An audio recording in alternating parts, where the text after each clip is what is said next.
Hello আমার প্রাণের প্রিয় বন্ধুরা, কেমন আছেন সবাই?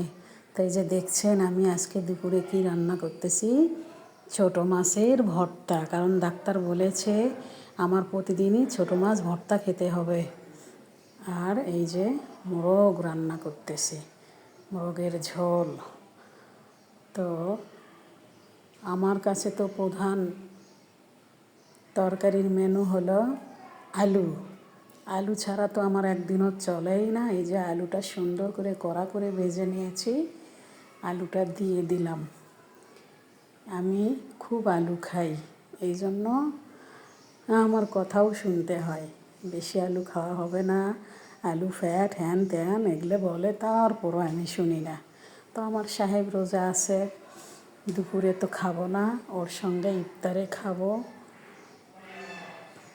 এখন ছেলে খাবে, তো আমি দুপুরবেলা আমার ছেলে খাবে। আমার সাহেব যেদিন যেদিন রোজা থাকে আমি দুপুরবেলা খাই না, ওর সঙ্গে একসঙ্গে খাই ইফতারে।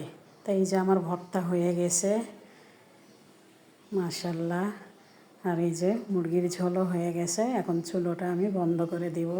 তা কেমন হলো আমার আজকের খাবার সবাই কমেন্টে জানাবেন। সুন্দর লাগতেছে তাই না? তো সবাই ভালো থাকবেন, আল্লাহ হাফেজ।